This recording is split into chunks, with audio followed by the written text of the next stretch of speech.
Academy of Art University's Urban Nights Update is next, coming up a week after the presidential election and the after effects. And a new eating disorder on the rise, two extreme weight loss methods coming together and what damage it can cause. The latest on Netflix and some of the changes for people who share an account. And for you die-hard Harry Potter fans, a sneak peek into Fantastic Beasts and where to find them. All that and more next on Urban Nights Update.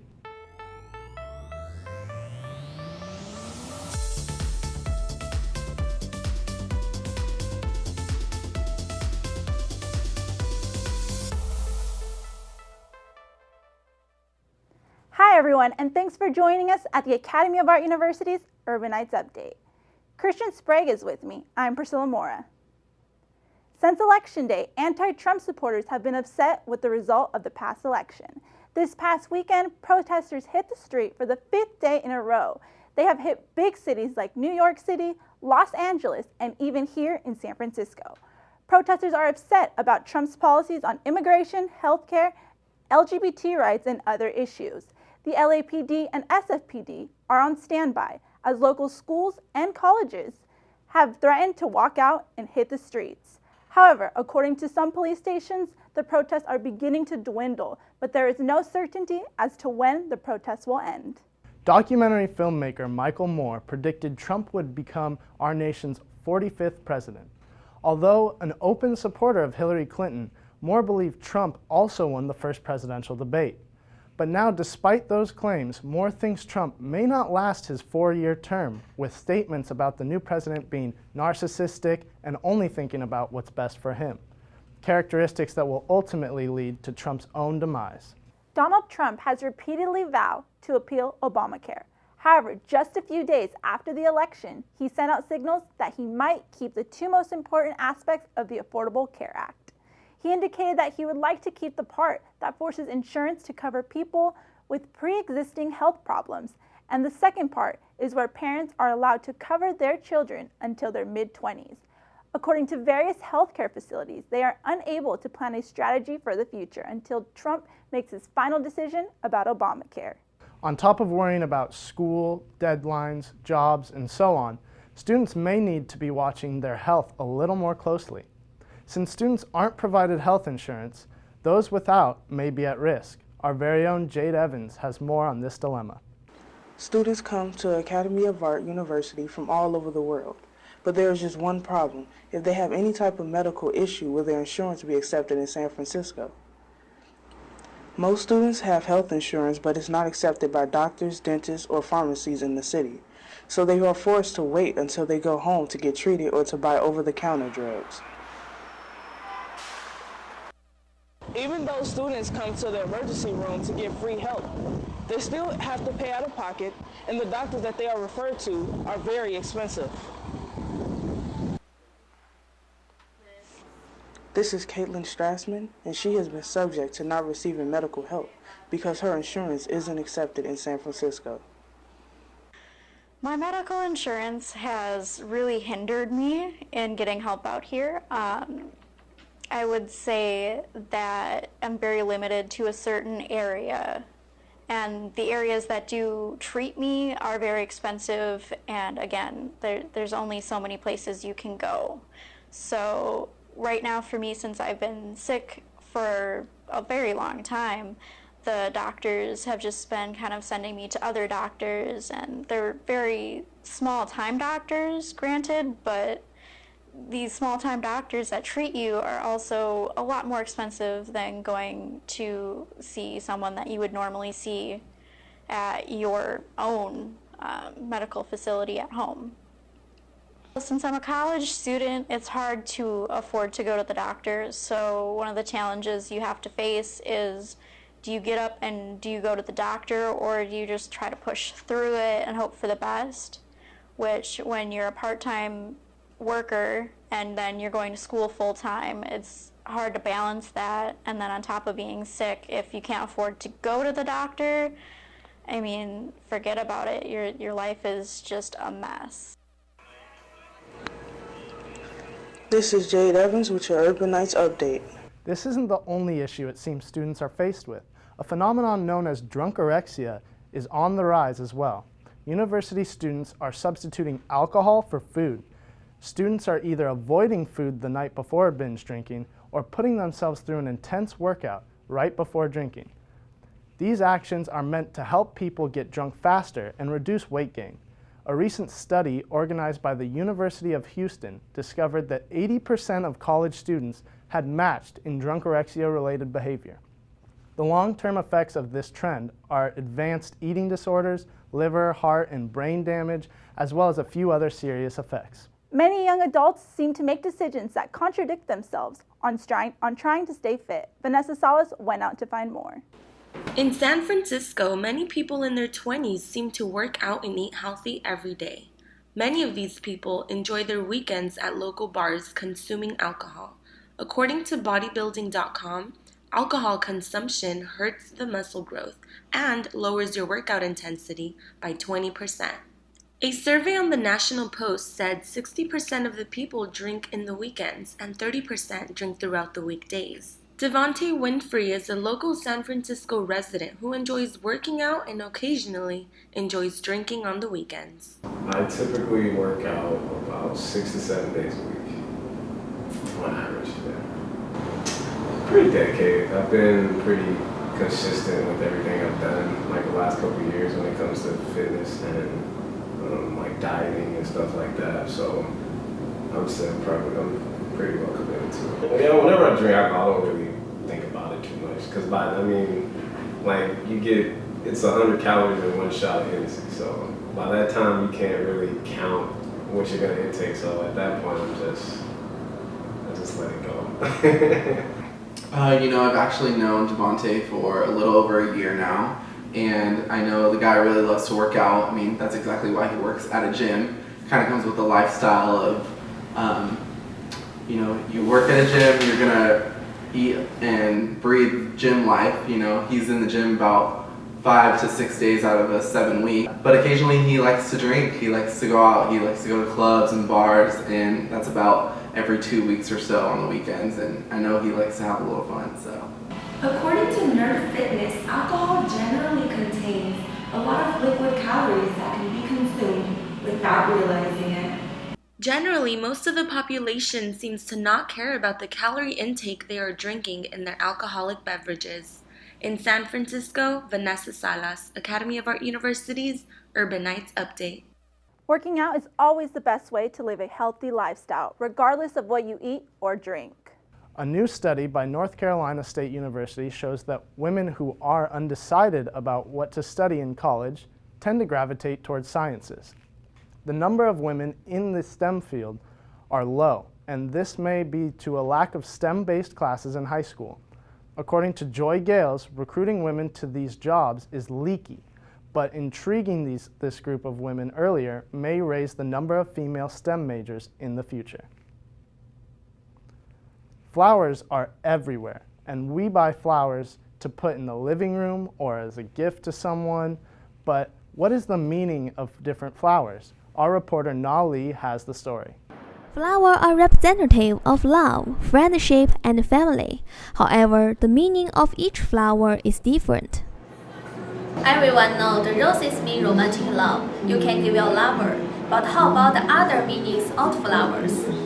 Alex works in a flower shop. She knows the meaning of flowers. This one is daisy.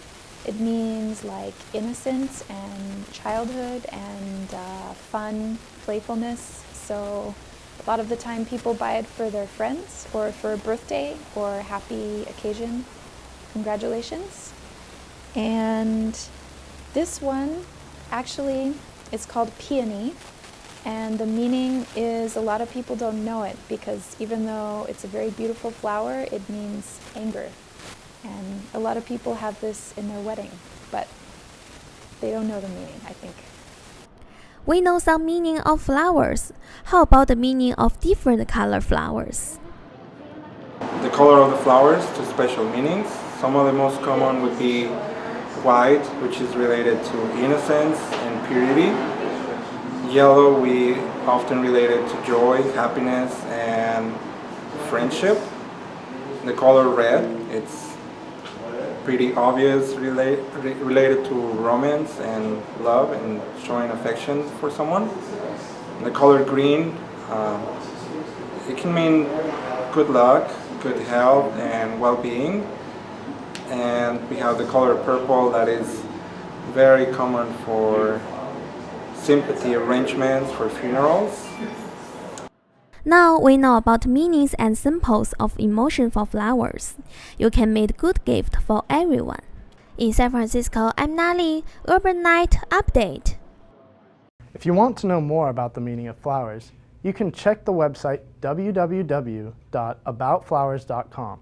At Fort Myers High School in Florida, 10 students signed their letters of intent for athletic scholarships.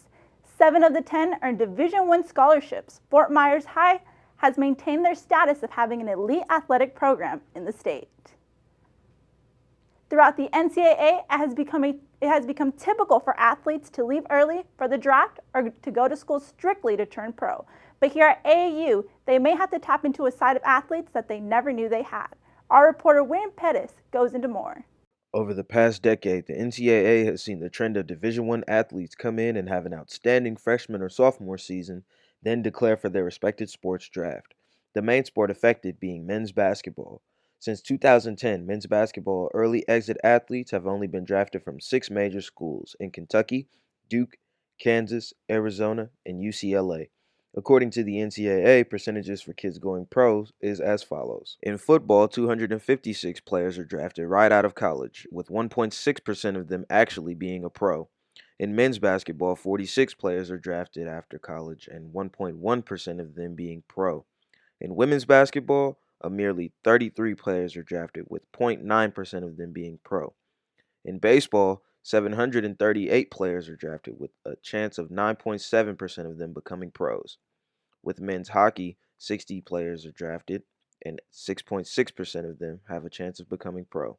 And finally, men's soccer, drafting 75 players with a chance of 1.4% of them being pros. I talked to a couple of AAU athletes to see how our university differs from the rest. 100% coming here and taking the core classes for my major after I was just a freshman, and that's something you don't get at a normal university. I thought that was really cool. They showed me a side where I'm in this multimedia industry here in the city of San Francisco where all around us it's media, and that really showed me that this is something like I could actually do. I thought it was pretty cool, and maybe like after baseball, I'll end up on TV being an anchor or something. You never know. I'd have to say baseball. I'm friends with Coach Parker, who's no longer here, but he recruited me back in Napa, and I was interested in playing ball and furthering my career in that, and then I looked into the school a little bit, realized it was a little different, and I think it was time for different, so that's what brought me here. I'm still growing. I'm still trying to figure out what I really want to do, but they just have so many options, and within those options they have resources. So whatever you think you want to do, you'll have the opportunity to at least try it out. Still with aspirations to become pro, AAU has led their athletes to see a side of themselves they didn't know they had before. From Oakland, California, I'm Winston Pettis with your Urban Nights Update.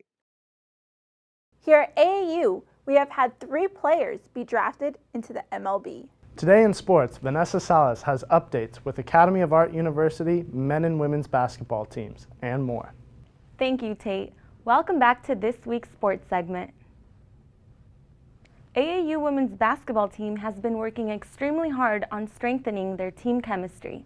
They have 9 new players this season and are confident that they will defeat their opponents. See for yourself as the head coach, Lene Larson, and a junior guard talk about their success as a team. I think this team has come a long ways in a short amount of time. With 9 new faces, it always takes a little bit for the chemistry, but they've done a really good job. They have a really high basketball IQ, and so it's been easier to transition into the things that we want to do this year. So they've really picked up on things quick. For the team, like 9 new pieces, I feel like we're going to go far, and like on our list is just a championship. Like I have no doubt. Good luck, ladies, on your next game against Stanislaus University. Moving along with AAU men's basketball team, who also have a new couple of players on the team this season. Their team chemistry is also great on and off the court. Take a look at how confident they are as a team. Listening. Damn.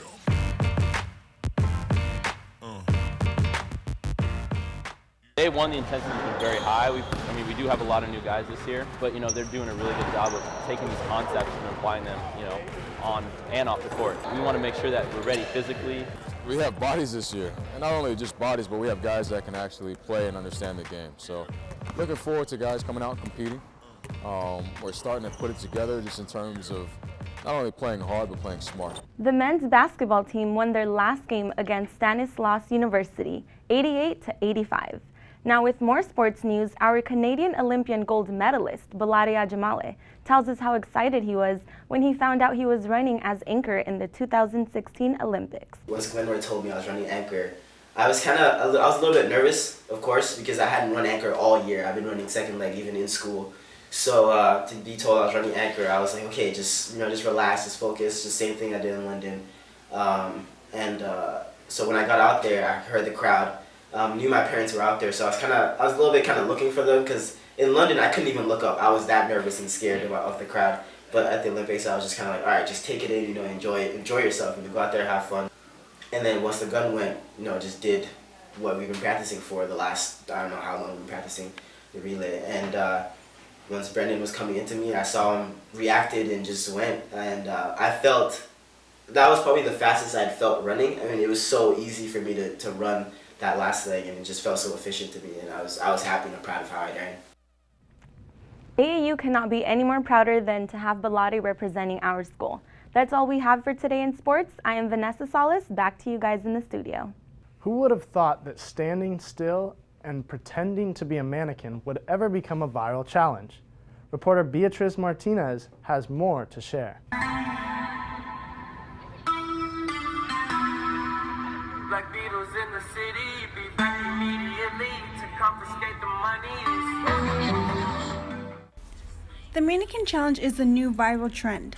The challenge is to stay as still as possible while posing in lifelike position as the camera works its way through. It all began with a group of high school students in Florida.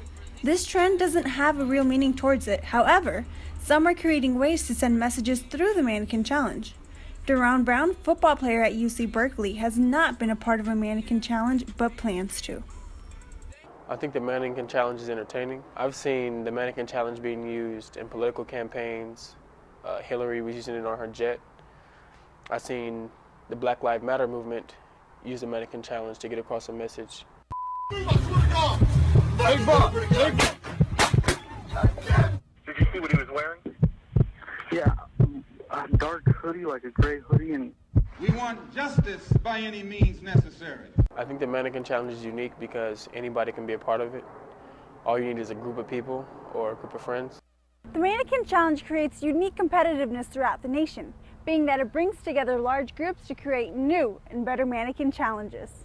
I think the Mannequin Challenge is super fun. The Mannequin Challenge is different than any other challenge because it gets everyone involved and it's super easy to do, and it gets everyone together and represents each other's clubs and groups as a whole. Both students and athletes in high school and college are taking a part of this challenge, even professional teams like the New York Giants. The Lady of the White House, Michelle Obama, participated in the challenge with the Cavaliers. This trial shows a lot of personality and it tests people's acting skills. Compared to other training challenges, this one has gathered the largest groups, making the number of participators high. In San Francisco, I'm Beatriz Martinez for Urbanites Update. We'll just have to wait and see what challenge the trendsetters come up with next. 2 people are recovering in the hospital. They were both shot near south of Market and the Tenderloin neighborhoods in San Francisco on Sunday around midnight.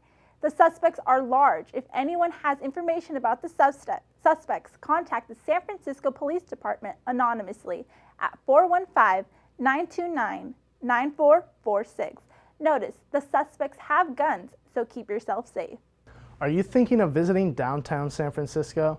If so, there are certain areas you might want to avoid. Vanessa Salas with more on this story. The Tenderloin is a neighborhood in downtown San Francisco. As this small neighborhood is known for affordable rent, it is also known for violent street crime. According to the San Francisco Appeal, the Tenderloin block has 35 times more crime rate than the rest of the city. I would advise the people that are not from the area to keep their valuable things tucked. If you park your cars don't leave stuff showing like bags or phones. I mean, people put signs on their car that say there's nothing in there. And for us to have to do that, it's ridiculous. Yeah. And just people parking their bikes and coming out to find one tire less. It's the crime rate, it's bad, but if people knew better, they would do better. 5 minutes ago, someone just took this lady's phone. So there is crime, but I guess you shouldn't be playing Pokemon in the Tenderloin. Play it anywhere else, but not in the Tenderloin. About 2 weeks ago, 4 stabbings and shootings occurred in less than 24 hours. A 49-year-old man was stabbed in the neck just a couple streets away from me. After talking to residents, people are aware of the crimes occurring every day. Many told my camera crew to be careful with their equipment, although residents like Eric Fisher had something different to say. Because violent crime brings police, and police are bad for business. So I would definitely understand why people don't want to walk around here. But my practice studio is right around the corner. And the crazy thing that I've noticed is that, again, it's fairly safe to pass through. I've never been robbed. I've never been jumped. And I noticed that everybody here seems to like know each other too. So just from being around in the neighborhood and like getting food at some of the spots regularly, I know some of the locals by name and just say hi when I pass through. If you plan to visit the Tenderloin, make sure you are aware of your surroundings. In San Francisco, Vanessa Salas, Urban Nights Update. 7 out of 10 violent street crimes, such as robberies, aggravated assaults, are made in the Tenderloin. Now we have Preference Dominic with our entertainment news. Thanks, Tate. Hello and welcome to this week's Urban Nights Entertainment. Today we have some new movie releases that will be playing in theaters for you this week.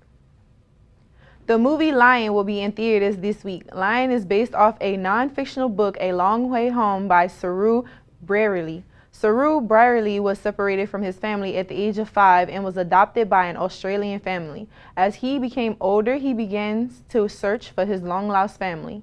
Dave Patel, who plays Saru, talks about his thoughts on the movie. How long were you on the train? A couple of days. A couple of days. It would take a lifetime to search all the stations in India.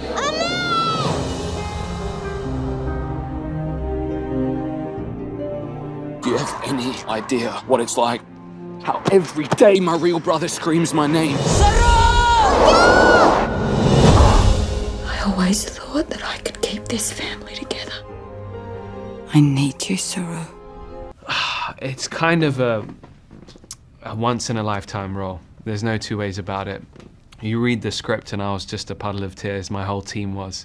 And the fact that, you know, these are true events, you know, there was a boy who actually went through so much turmoil and 2 mothers that did and a brother, and it's just astounding and overwhelming. And Luke's scripts did so much justice to this, and it's such an anthem of humanity and love. It's a beautiful thing to put out into the world and want to be a part of, yeah. If you're familiar with the Harry Potter movies, then I'm sure you would love this. Fantastic Beasts will be hitting the theaters this week, and this movie is full of magic, monsters, and more. It's year 1926, and an unregistered wizard named Newt Scamander completed a global excursion to find magical creatures. He has collected many creatures and stored them in his suitcase. However, somehow some monsters have managed to escape in New York City. This has become a big problem in New York City that has caught the attention of many wizards because this incident has exposed the magical world of wizardry. This has started up a war between man and wizard, and now wizards must fight to protect their reputation. No human could do what this thing is capable of.